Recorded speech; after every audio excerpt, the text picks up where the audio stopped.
Gracias por continuar con nosotros en estos momentos hablando sobre lo que sucede fuera de nuestras fronteras en el ámbito internacional, ¿cierto? Así es. ¿Quién empieza? Empiezo yo, hablando sobre una noticia un poco lamentable para Japón. ¿Por qué? Les comento que Japón ha publicado las últimas cifras que por supuesto demuestran que hay cierta problemática con respecto a la cantidad de gente joven y la cantidad de gente mayor. Resulta que este número ha disminuido muchísimo porque los recién nacidos ya no tienen la misma cantidad que tenían antes, ya no hay el mismo número de recién nacidos que había antes. ¿Y en qué, por supuesto, en qué perjudica esto? En el asunto en que, lógicamente, dentro de algunos años van a haber más viejos que jóvenes. Y es malo en la medida en que van a haber menos personas activas laboralmente que puedan mantener a su vez, a través de un proceso de círculo, digamos, a las personas mayores. Y en ese sentido es importante resaltar cuáles son las medidas que se deben tomar para que en Japón esto no siga sucediendo y también en otros lugares del mundo. Hay países en el Caribe, en América Latina, que también tienen este mismo problema porque no logran, digamos, fomentar que las personas, los matrimonios jóvenes tengan hijos. ¿Por qué? Bueno, por las condiciones sociales, laborales, económicas que tiene cada país. Específicamente en Japón, el tema de la crianza de los hijos se recae solamente en la mujer. Los matrimonios jóvenes prefieren dedicarse a su superación, dedicarse a su crecimiento como familia, como pareja, pero no así a tener hijos, a tener familia, porque son difíciles los accesos a las guarderías, no existe, digamos, apoyo económico de cierta manera, y por otro lado es mejor. ¿No? Es más fácil. Creo que una de las enfermedades de la modernidad, ¿verdad? ¿Para qué tener hijos? Si podemos inclusive adoptarlos, o podemos adoptar, digamos, a mi sobrino o a mi sobrina y no tengo necesidad de traer un ser humano más al mundo. Las cifras son alarmantes. Resulta que las autoridades calculan que el 12% de la población es menor de 15 años, solamente el 12%, pero que el 25% de los japoneses superan los 65 años, por tanto Japón es uno de los países en el mundo con menor tasa de natalidad, y el índice, por supuesto, que mide la relación entre menores y mayores de edad, siembra severas dudas sobre lo que va a suceder en un futuro. Se supone que para el año 2025 la proporción será de 2-1 en relación con los japoneses que tengan 15 años y 64. Es decir, va a haber 2 japoneses que tengan 15 años a 1 que tenga 64. Va a ser abundante el número de personas que haya que son mayores. Evidentemente, después de los 65 años ya no tienes la misma actividad laboral. Y bueno, acotando un poco la información que acabas de dar, es bien interesante también dar a conocer de que, por ejemplo, el Japón es uno de los países que de alguna manera, según muchas personas que han intentado ir a este país, es uno de los más cerrados cuando es el momento, digamos, de recibir gente foránea, estamos hablando de extranjeros. Entonces, a tal punto que yo me acuerdo de algunas noticias hace algunos años atrás, de que no había la mano de obra suficiente, por ejemplo, como para atender enfermos, atender personas mayores, y es más, prefirieron de alguna manera construir robots, que de alguna manera hacen también las labores, por ejemplo, de humanos. Entonces, son un poco cerrados en ese sentido. No dejan que entre gente nueva, en ese caso ni siquiera para labores, por ejemplo, tan fuertes como de este tipo, y eso pues de alguna manera va a ir como que en desmedro próximamente para las futuras generaciones, ya que no van a ser lo suficientes como para poder continuar obviamente con todo lo que es la cultura japonesa, la descendencia japonesa en este caso. Efectivamente. Es preocupante, es bastante preocupante porque es uno de los países que pues tiene ya bastantes casos de mortandad ya en los próximos años, o sea, se prevé eso, y pues no tienen sangre nueva, ¿no? Sangre nueva que vaya a continuar con esto. ¿Qué pasará? ¿Será que de alguna manera van a abrir un poco más la mente, tal vez las fronteras, o simplemente van a quedarse así y posiblemente pues de continuar así? Yo no le auguro mucho futuro a Japón, sinceramente. Seguramente va a parecerse a Alemania, ¿no? Con el tiempo, porque en Alemania sabemos que no hay niños. Es así, ¿no? Casi no hay. No hay. Y si tienen hijos, los tienen en una edad bastante avanzada, y bueno, lo que pasa es que no tienen infancia. Directamente aprenden a estudiar, a leer, a ser mejores. Entonces, efectivamente, bien que haces esa acotación, y esa acotación, las dos son las propuestas que están de alguna manera surgiendo en Japón. La primera es aceptar inmigrantes. Sí o sí, tienen que abrirse a la inmigración. Se supone que para el año 2030 Japón va a necesitar alrededor de 70 millones de inmigrantes para mantener la demanda laboral, para mantener la demanda de subsistencia, que a su vez logre de alguna forma darle el sustento a los mayores, digamos, a las personas, a los señores viejos, como le dicen, pero que son mayores, a los ancianos, y que a la vez no desanime a la juventud, porque la juventud siente que está trabajando para mantener a los mayores. Cuando esta juventud sea mayor, no va a haber joven que los mantengas a ellos. Entonces es un círculo vicioso que todo el tiempo se está repitiendo, y se prevé que se necesita alrededor de 70 millones de inmigrantes. Es una solución. Y la otra solución es darle importancia a la fecundidad. Lógicamente, hay que fecundar, hay que decirle a los padres: tiene usted la posibilidad de tener guarderías, de tener círculos infantiles, escuelas donde le puedan cuidar a sus hijos mientras usted trabaje. Eso también es parte de la actitud, de las actividades que debe acometer el Estado japonés para que los matrimonios jóvenes puedan fecundar y puedan traer evidentemente sangre nueva, como dice Cris, al mundo, al país japonés específicamente, y puedan mantenerse en un futuro. El Japón es una cultura sui generis, ya que también estamos hablando de que de alguna manera, por ejemplo, ellos se dedican a trabajar toda su vida. Por cultura son una cultura muy trabajadora. Y no se casan muy jóvenes tampoco. Entonces, cuando tienen los hijos, ya los tienen a partir de los 30 años para arriba. Entonces, eso también es un dato muy interesante para tomar en cuenta, ya que no es más o menos como los matrimonios jóvenes occidentales, sino en este caso en Japón, realmente sui generis, es un caso de estudio muy interesante en lo que significa obviamente la sociología. Sí. Japón es sui generis. En una familia también deben ser 3 integrantes máximo, ¿no? Máximo. Sí, si hablamos a partir de los 30, el tener hijos o hacer un hogar, entonces máximo de 3 o de 4 debe ser una familia. Así es. Todo lo contrario de China, por ejemplo, ¿no? Donde realmente la proliferación, estamos hablando de poblaciones muy, muy grandes. Sí, siempre y cuando sean varones también, dijiste que querías ir a vivir a China por eso. Terrible. No es justo. Cambiamos de información, vamos contigo, Karen. Así es. Bueno, hablemos acerca del Mundial de Fútbol, chicos. En Río ya se pone en marcha el dispositivo policial. Sí, se hizo un estudio acerca de todos los casos que hubieron el año pasado en su primer trimestre y en este año. Y les cuento que ha aumentado. Esto ha aumentado de 389 a 482 casos. Bueno, la policía ya está saliendo a las calles desde ya, debería tal vez solamente en junio, pero imagínense, desde ahora, ¿por qué no había muchos casos de delincuencia? No hemos escuchado hablar, por ejemplo, del artista, del bailarín del que tú nos habías hablado la pasada semana. Del Globo que asesinaron. Y dentro de esas protestas en las favelas, no solamente hay tiroteos, sino también la gente quema movilidades, hacen destrozos realmente grandes. Por ejemplo, la pasada semana también hubo un tiroteo en una favela que se llama Alemão, y pues bueno, un policía fue herido, un policía de 20 años, imagínense, bastante joven. Y pues bueno, esto en la favela Chapadao fue donde pasó todo esto del bailarín, ¿no? Entonces, con mucho tiempo de anticipación, ya la policía salió a las calles a resguardar. Debería tal vez por ahí solamente en junio, ¿no? Pero desde ya hay que proteger, bueno, en las favelas, a toda la gente que va a empezar a llegar seguramente a Brasil. Y como indicábamos, ¿no?, la semana pasada, de alguna manera el gobierno ha tomado como política el hecho de no dar a conocer todos los casos que se están suscitando de violencia en Brasil, ya que esto restaría obviamente la importancia para los turistas que pueden llegar al Mundial. Entonces, lo que estará pasando, y sinceramente no se está llegando a saber, es terrible. Un dato importante sobre las favelas. ¿A qué nos referimos cuando hablamos de favela? A veces no entendemos qué es favela, lo escuchamos, repetimos y no entendemos qué es favela. Resulta que se le llama, las favelas son asentamientos aislados donde de alguna manera solamente hay luz, agua y suficientes condiciones para vivir, digamos, las básicas, pero que permite de alguna forma asentarse en los cerros, en los lugares periféricos, digamos, de algunas de las ciudades, digamos, más desarrolladas, o de las ciudades que ya están asentadas. No hay espacio para continuar construyendo, y las personas pobres normalmente se asientan en la periferia, y así se constituyen las favelas. La favela es un nombre que se toma del nombre de una planta que lleva lógicamente este mismo nombre, y que los antiguos usaban, es decir, se cultivaban en los cerros específicamente. Por eso este nombre se adapta, porque son construcciones que se hacen encima de los cerros.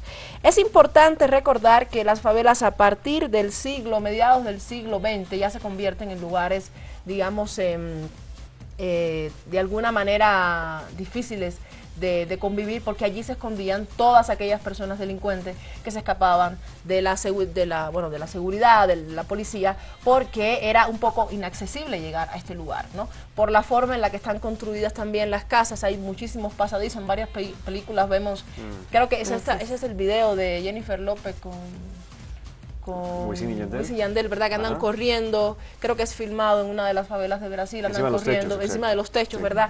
Y usted puede ver de alguna forma cómo está constituido esta zona, digamos, que es parte de la periferia de algunas de las ciudades. Y por supuesto se considera uno de los lugares más peligrosos de la ciudad, y se prevé que para los próximos años estas favelas se extiendan tanto que puedan cubrir a las grandes ciudades. Veremos que esto no suceda. Así es. Desde ya 2.000 agentes policiales en 15 favelas ya han sido enviados a partir de hoy.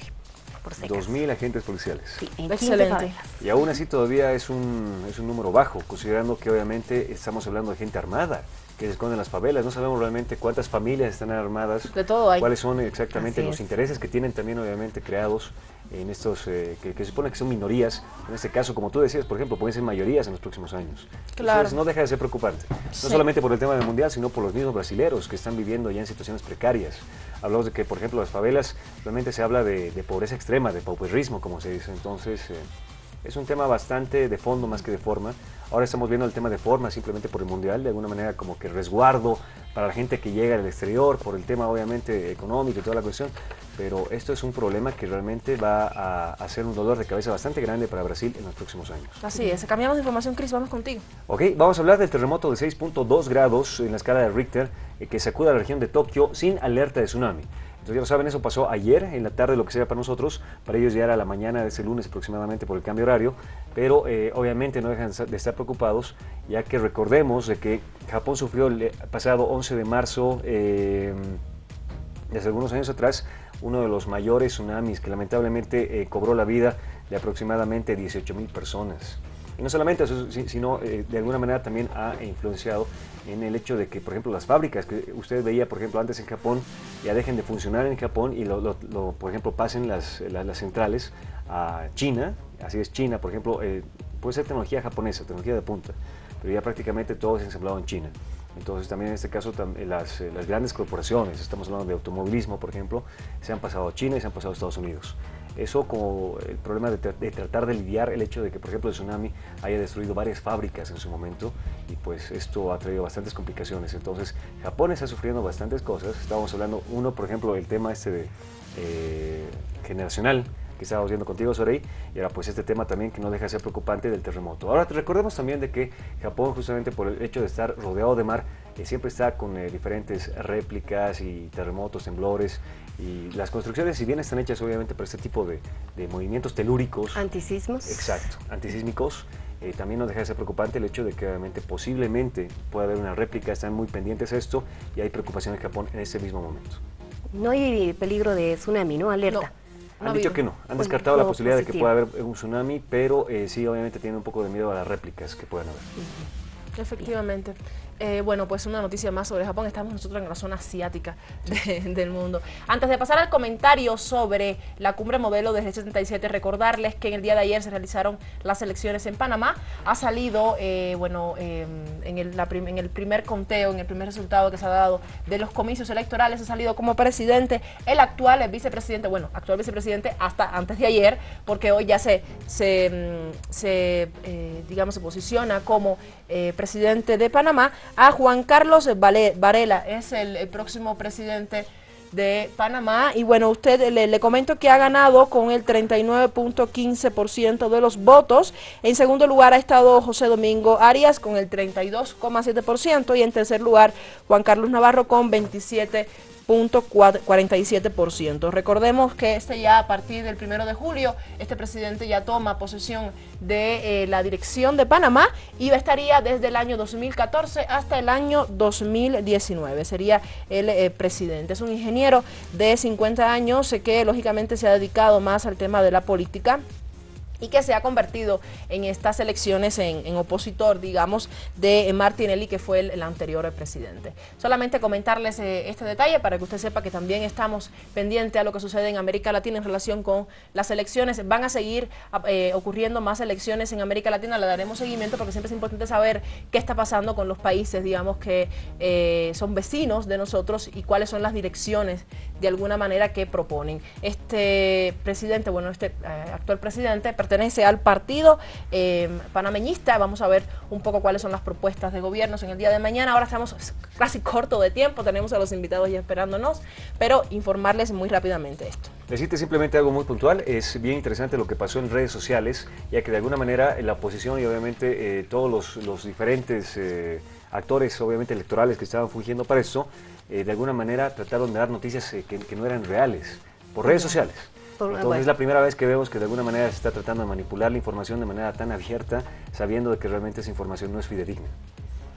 También es importante porque nosotros estamos en elecciones este año, no hacer caso a las redes sociales, entonces también, ¿no? Hay que guiarse bajo los conteos adecuados que se van a hacer seguramente en las fechas también adecuadas. Así es, y no es un proceso fácil. Hay alrededor de 2.000 observadores entre la ONU y las iglesias que son parte de las instituciones que participan en la votación, observando el conteo.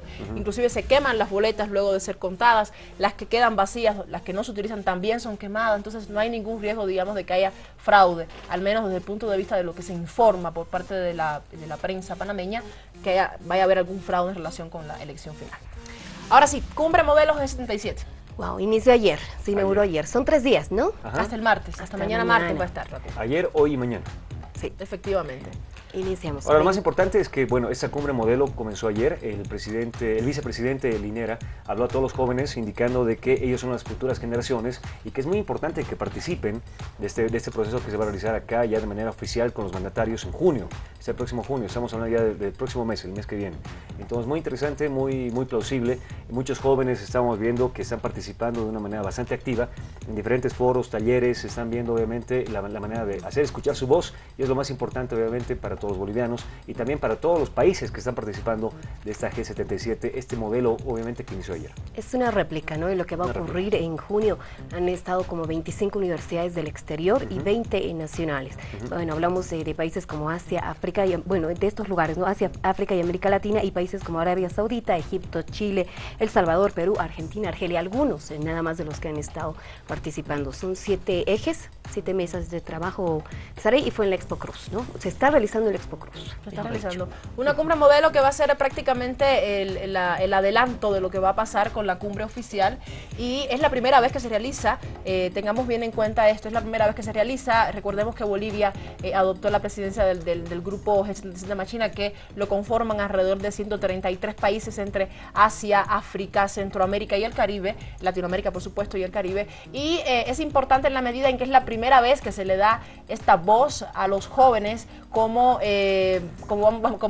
si usted quiere la misma cumbre oficial, pero esta vez con los jóvenes. En algunas redes de prensa se ha resaltado que de alguna forma iba a ser bueno para ver hasta qué punto estábamos preparados desde el punto de vista protocolar, desde el punto de vista logístico, pero eso no es lo más importante de la cumbre modelo. Lo más importante es que los jóvenes que han participado han dado a conocer cuáles son sus propuestas, cuáles son sus demandas, cuáles son sus soluciones para un poco mitigar los problemas que tenemos en el ámbito internacional, y por supuesto han participado más de 13.600 jóvenes de los países que están presentes. Todos han quedado muy contentos en el Twitter, en las redes sociales, en el Facebook, todos aclaman realmente que ha sido un evento de mucha importancia, y fundamentalmente reconocer que estas demandas, esta carta oficial, digamos si usted quiere llamarle así, de todas las demandas, las propuestas y las quejas, digamos, que tengan los jóvenes desde el punto de vista de los problemas internacionales, van a llegar a la cumbre oficial para también ser debatidas, ¿verdad? Así es, entre estos ejes